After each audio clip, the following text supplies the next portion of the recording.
Good morning. Welcome everyone to the second day of this conference.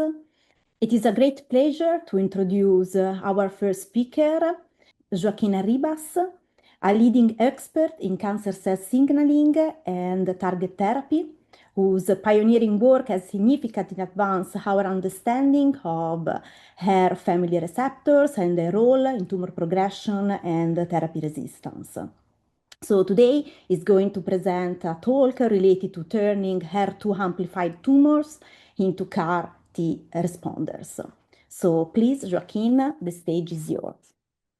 Thank you very much, Ariana. And I would like to thank the organizers, particularly Tony and Maria, for the kind invitation to share our results with you. These are my disclosures. And this is just an introductory slide about my group. We have a double affiliation and we work both at the Vall d'Hebron Institute of Oncology and Hospital del Mar Research Institute, both in Barcelona. We are focused on targeting HER2. As you know, HER2 is a receptor tyrosine kinase and a prototypical proto-oncogene that is activated through gene amplification in 4% across solid tumors. When we think about HER2 amplification, we always think about breast cancer and gastric cancer because the percentage of amplified tumors is higher, it's close to 15%. But we should not forget that HER2, as I said, is amplified in a wide variety of tumors. Almost 2 decades ago, more actually than 2 decades ago, we and others showed that in HER2 amplified tumors, in addition to the full-length receptor that is amplified and therefore activated, transforming cells, we can also detect a truncated form of HER2, here depicted in red. This is a form of HER2 that lacks most of the extracellular domain and is constitutively active, forming dimers that are very, very oncogenic, as shown in these animal models in which P95HER2, that is how we call this truncated form of HER2, is expressed in the mammary glands of mice, and as you can see, is far more aggressive than the full-length HER2, even if full-length HER2 is expressed at much higher levels. So very low levels of P95HER2 are quite oncogenic. The mechanism of generation of this truncated form of HER2, P95HER2, is alternative initiation of translation. The mRNA of HER2 can be read by the ribosome from the first AUG, generating the full-length molecule, or the ribosome can jump to an internal AUG codon, starting reading the molecule methionine 611, 40 amino acids from the transmembrane domain, generating this truncated form that we call P95HER2. And as I said, this form immediately generates dimers that are very oncogenic. We thought that this extracellular domain could be a neoepitope against which develop monoclonal antibodies, and that turned out to be true. We were able to generate monoclonal antibodies that bind to the N-terminus of this truncated form. And importantly, the epitope recognized is not present in the full-length molecule. It's present, but is hidden in the 3D structure of the full-length molecule. So the antibody, in practical terms, does not bind the full-length receptor. It only binds the P95HER2. So we have shown that approximately 30–40% of all HER2 amplified tumors, independently of the cell of origin, express detectable levels of HER2 that we can stain with this specific antibody that, as I said, does not bind at all the full-length receptor. That is interesting because P95HER2 turned out to be a tumor-specific antigen. Using these antibodies, we and other laboratories have shown that P95HER2 is not present at all in normal tissue. These are different normal tissues, of human origin, and as you can see, HER2 with an anti-HER2 antibody can be easily detected, but with the antibody specific of P95HER2, we do not detect any signal. And as I said, this is across epithelial tumors. So basically, we are convinced that P95HER2 is a bona fide tumor-specific antigen. And that, of course, is interesting because then we can redirect lymphocytes safely against tumor cells. Rest assured that these redirected lymphocytes are not going to target normal tissues. Partnering in a partnership with Roche, we developed a bispecific antibody with this intention. This platform owned by Roche binds with two arms the tumor-specific antigen, in this case P95HER2, with a third arm binds an invariant molecule, an invariant subunit of the T-cell receptor. So independently of the specificity of the T-cell receptor, these antibodies redirect lymphocytes against cells expressing, in this case, P95HER2. This is a summary of something that we published already several years ago, in which we used mice, humanized with PBMCs from a patient that donated, breast cancer patient that donated tumors that were engrafted afterwards into these mice. So in these mice, we have lymphocytes coming from a patient and growing as a xenograft tumor from that very patient. So this kind of humanized mice, in these mice, we can inject the T-cell bispecific antibody, this T-cell engager against P95. And as you can see in the right side of the slide, in tumors expressing P95HER2, we did see anti-tumor activity with these bispecific antibodies. And the antibodies were without effect in breast cancer tumors that were HER2 positive but P95 negative in the bottom part of the slide. By reasons that I will not go into, Roche decided not to pursue the clinical development of this antibody. So we exchanged gears, and we developed a CAR T, second generation CAR T targeting P95HER2. Of course, the rationale is the same, is the redirection of lymphocytes against this tumor-specific antigen P95HER2.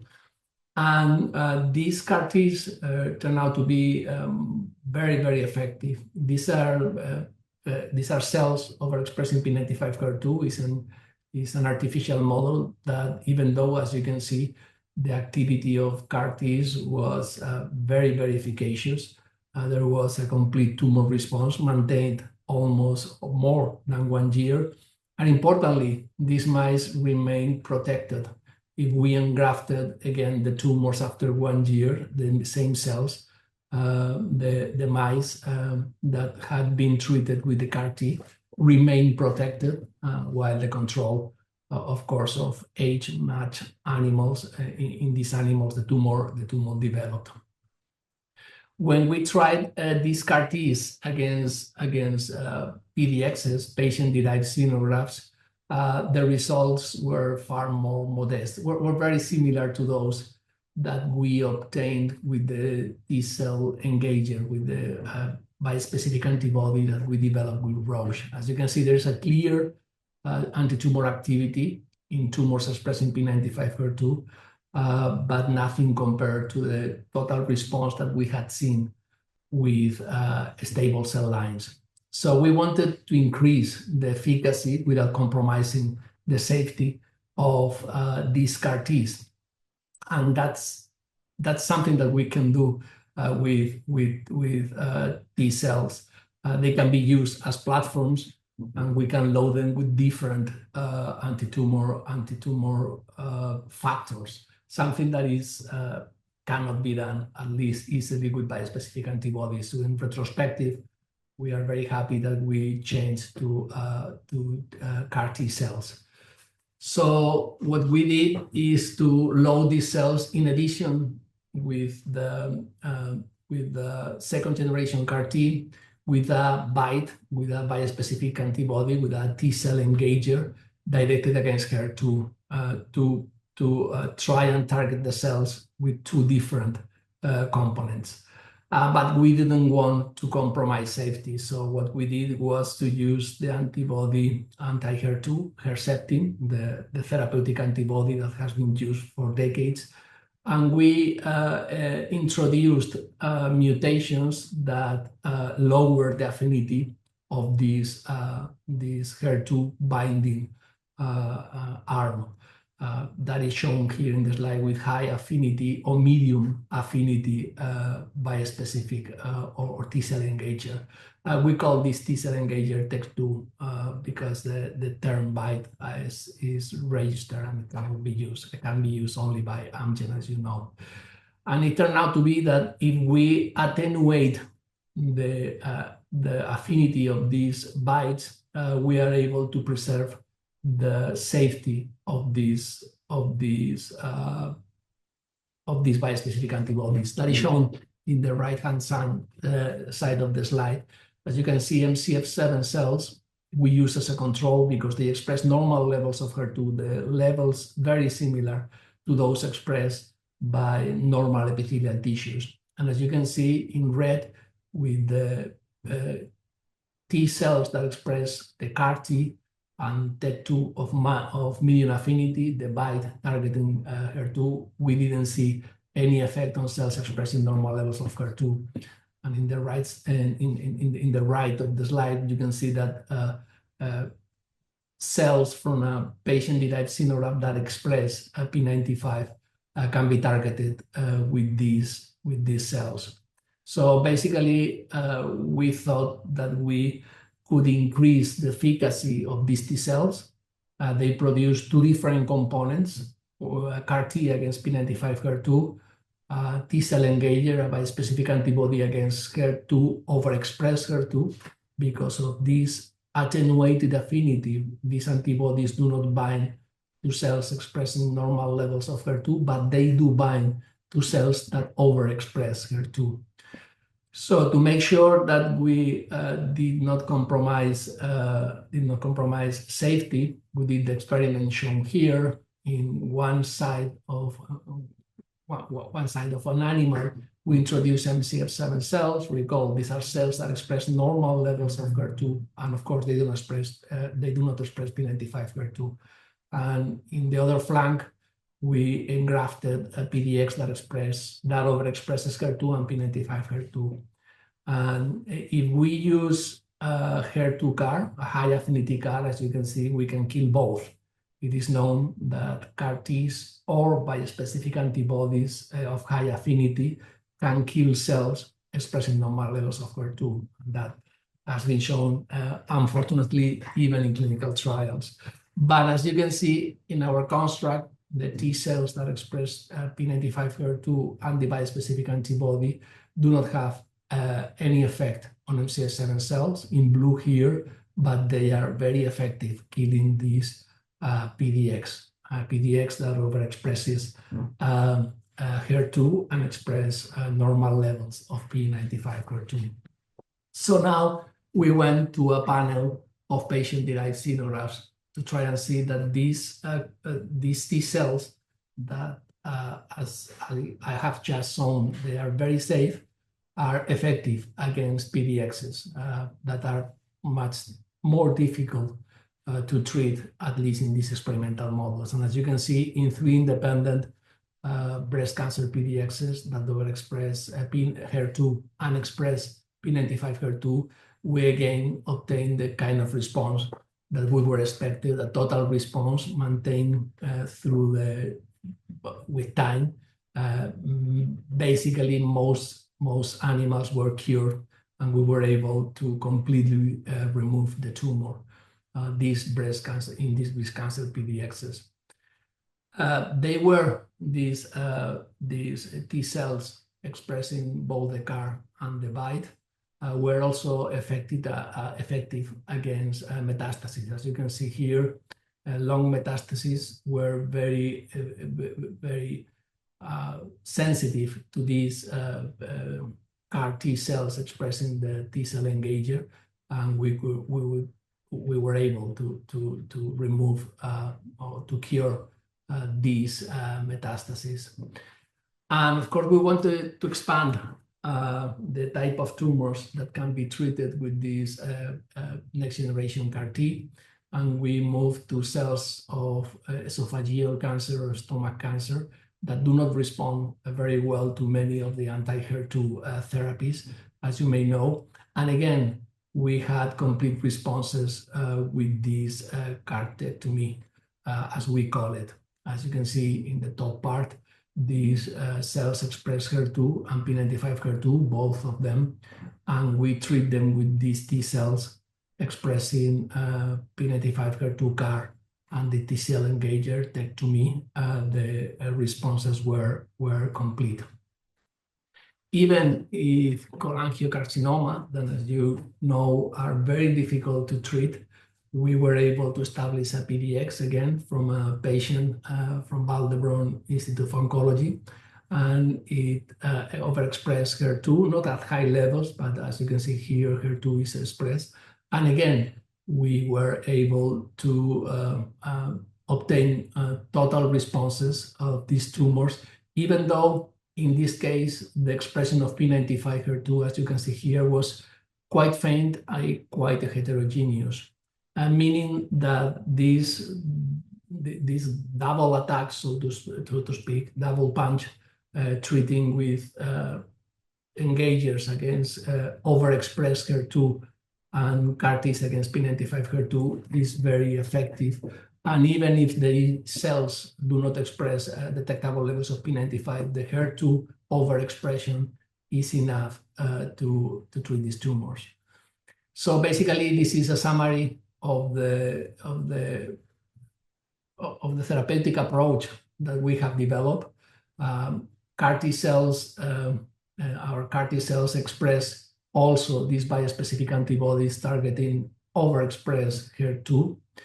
We know that most of these bispecific antibodies, most of these T cell engagers, decorate the very cell that expresses them.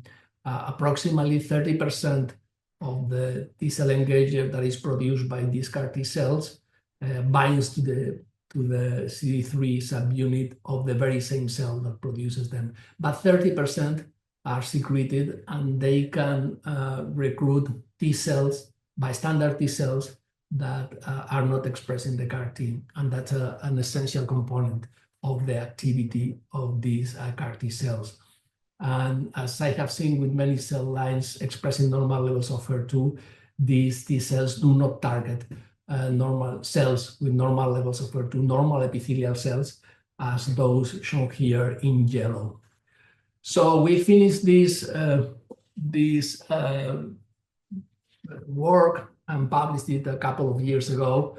And as we had a lot of data, we thought that transferring these CAR-Ts to a GMP facility and producing GMP batches to be approved for clinical trials would have been a much easier task, and it turned out to be quite complex. This is a timeline. It took almost 1 year to transfer the technology that we had developed in this academic lab to a GMP facility. It's not obvious at all. And then after half a year, more than half a year, we could have these validation batches that are necessary for the regulatory agencies to consider the approval of the clinical trial.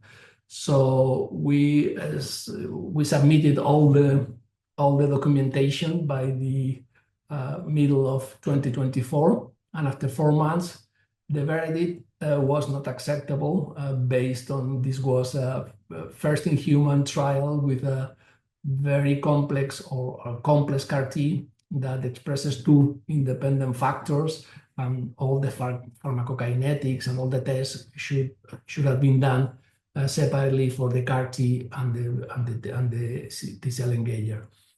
It took another almost 1 year to address all the concerns of the regulatory agency in Spain, and we did the second submission last year by October.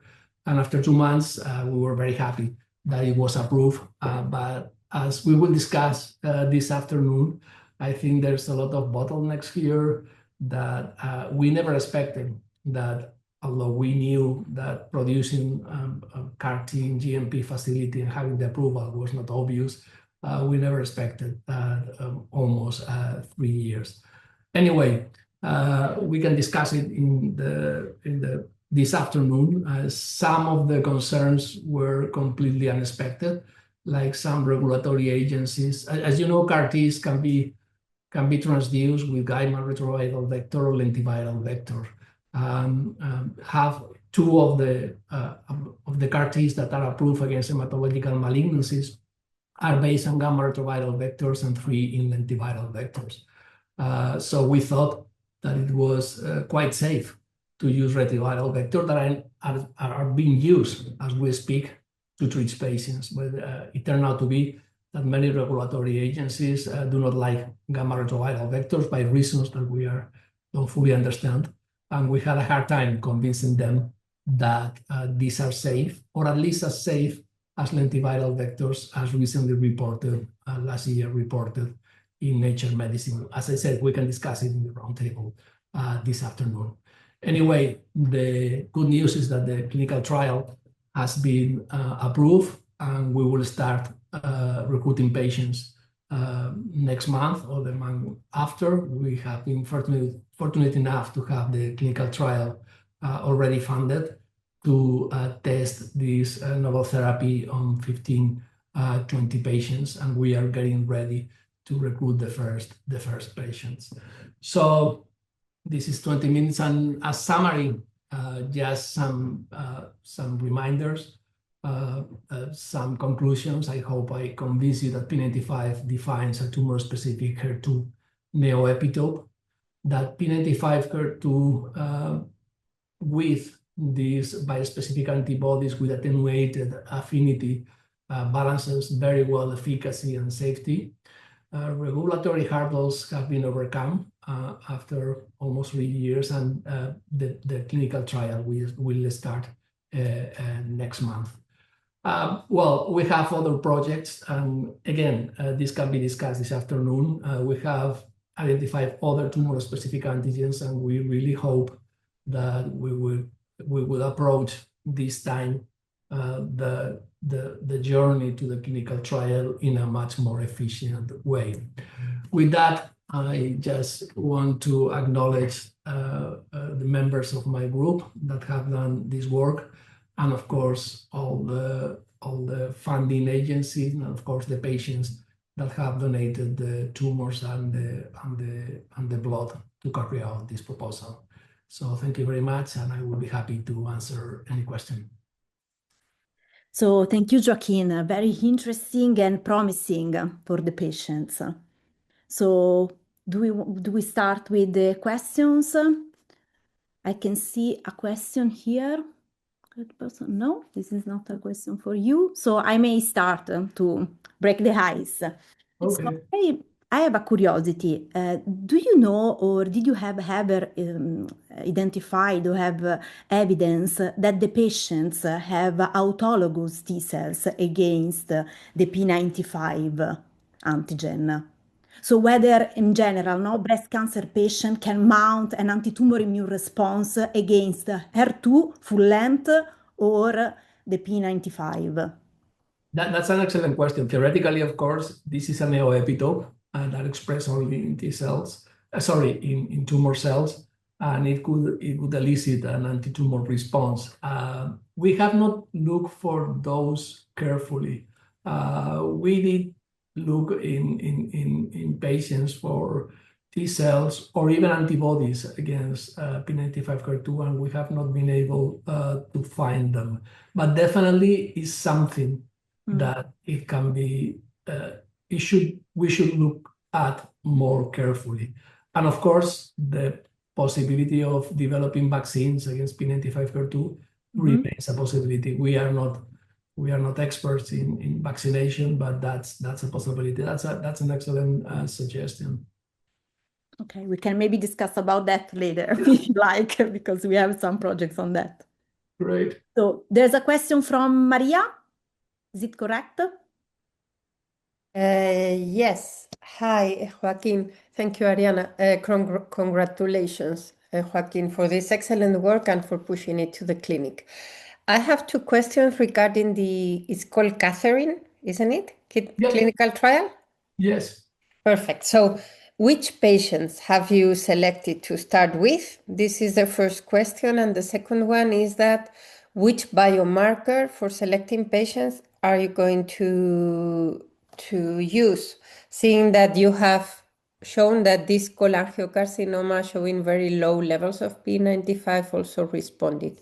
Yeah, those are also very, very good questions, Maria. Thank you. Thank you very much.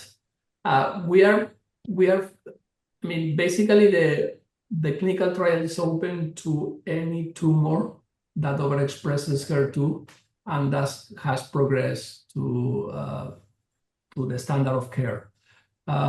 We have a lot of data in breast cancer, but breast cancer, as you know, is very crowded with very different therapies that are very good. So we could include patients that have progressed to the ADCs that are being used and so forth. But we do not discard to include patients with esophageal cancer or gastric cancer in which anti-HER2 therapies are not as effective, or even other tumors. Literally in the clinical trials, we say that predominantly breast cancer and gastric cancer, but also open to other tumors that overexpress HER2. As you have seen with the data that we have, we don't see any preference or or that the CAR Ts are much more effective in one tumor than the other. So regarding the biomarker, again, the regulatory field here is very complex and it is evolving. And there's now a UDDR regulation, European regulation, that is very difficult. And you have to undergo a very, very, very cumbersome process to have a new biomarker approved, almost as cumbersome as having a clinical trial approved. So since we know that the CAR T is efficacious on HER2-amplified tumors, the criteria, the minimum criteria to include patients would be 3+ by immunohistochemistry, amplification of HER2. And we have proposed as a research biomarker analyzing P95 HER2. So that is the short question. As I said, we could not suggest to use P95 HER2 as a biomarker because as is not approved, an approval would take another 2 or 3 years. So for us, having HER2 overexpression 3+ is enough. We know that there the CAR T is efficacious, and we will see. We will do the P95 staining ourselves and as a secondary objective. Fingers crossed, Joaquin, all the best. Yeah. There's a question from the Q&A box from Jamie. Have you considered using a dual T-cell engager approach instead of a CAR T-cell engager for this treatment? Yeah, we have done it basically. We have done a dual CAR T, and it was not more efficacious, even less efficacious than the CAR T and the bispecific antibody. So Ursula, we think that is because of this bystander effect. This bystander effect of this 30% of the T-cell engager that recruits T cells that are bystander, that are not expressing the CAR-T. I saw that there was an hands up, that there's not anymore. So I go reading another question from the Q&A box. Have you ever tested CAR approach in mice with a fully developed immune system? Another excellent question. Humanized mouse Yeah.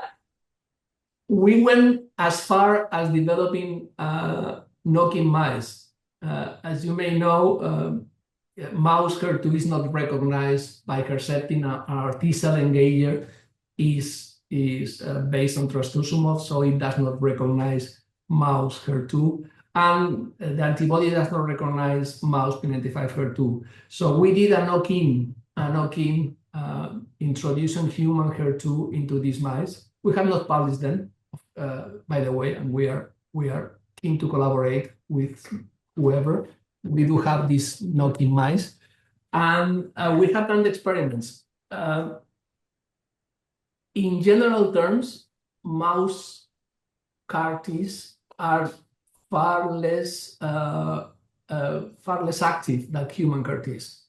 So we do see anti-tumor activity, but for instance, something that really surprised us and is not published yet is that high affinity antibodies in mice are not as toxic as in humans. And in general, these mouse CAR-Ts are not as effective.